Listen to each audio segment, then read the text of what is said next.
बटोगे तो कटोगे, एक रहोगे तो सेफ रहोगे। हरियाणा चुनाव के दौरान योगी आदित्यनाथ का ये संबोधन चर्चाओं के केंद्र बिंदु में आ गया है। देश के कोने कोने से होते हुए यह शब्द बांग्लादेश, कनाडा और ऑक्सफोर्ड यूनिवर्सिटी तक सुनाई दे रहा है। संतों की धर्म संसद में भी सुनाई दे रहा है। विपक्षी दलों के मंचों पर भी सुनाई दे रहा है, लेकिन वह इसका उपहास उड़ाते हैं और इसकी कमियां गिनाते हैं, जबकि यह स्वाभाविक शब्द है। समाज की सबसे छोटी इकाई परिवार यदि वह भी कभी पटता है तो उसकी प्रतिष्ठा, उसकी शांति, उसकी प्रगति और उसकी पीड़ा, जो छोटे बच्चे से लेकर के बुजुर्ग तक सहते हैं, वह हर व्यक्ति अनुभव करता है।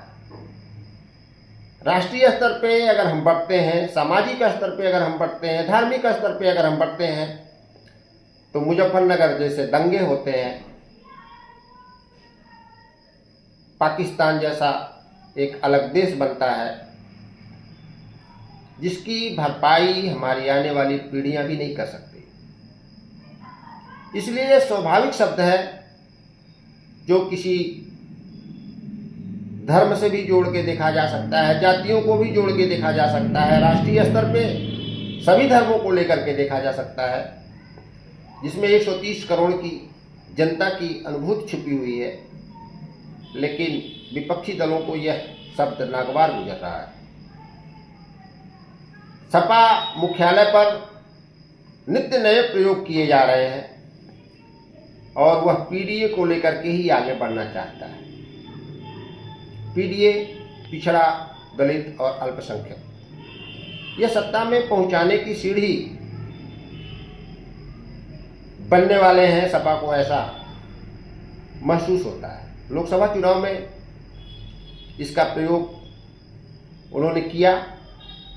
अब यह अलग बात है कि कहीं भाजपा का प्रत्याशी हारा होगा, लेकिन वह अखिलेश यादव को लगता है कि नहीं, ये पीडीए जीता। जबकि इस तरह के संगठन, इस तरह के कबीलाई सोच सामाजिक ताने बाने से लेकर के प्रदेश की प्रगति और शांति के लिए घातक है। पीडीए में सामान्य वर्ग छुआछूत का शिकार हो गया है। यदि सपा सत्ता में आती है तो सामान्य वर्ग की सहभागिता उसमें ना के बराबर होती, क्योंकि पीडीए उनका संघ है और पीडीए के वोट के दम पर वह सत्ता में आना चाहते हैं। उसमें सामान्य वर्ग के लिए कोई गुंजाइश नहीं।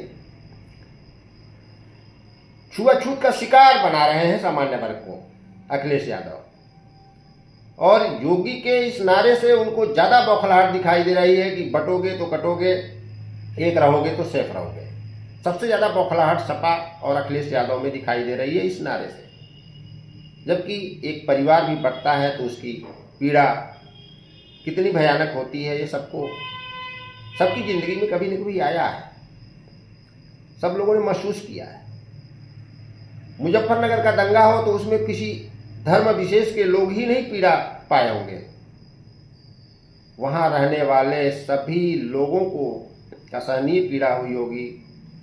यह समाज के बंटने का ही एक दुष्परिणाम था। निश्चित तौर पे हमें एक रहना चाहिए। राजनीतिक दल हमें बांट के सत्ता हासिल करेंगे, हमें दंगे में झोंक कर सत्ता हासिल करेंगे, हमें नित्य नए सपने दिखाकर सत्ता हासिल करेंगे, लेकिन हमें यह सोचना चाहिए कि उनका इतिहास क्या है, उनका वर्तमान कैसा होगा। निश्चित तौर पे हर परिवार को, हर समाज को, हर धर्म को, हर देश को एकता के सूत्र में मजबूती के साथ बंधे रहना चाहिए, जिससे उनकी शांति, प्रगति के साथ साथ उनकी गरिमा में भी बेतहाशा वृद्धि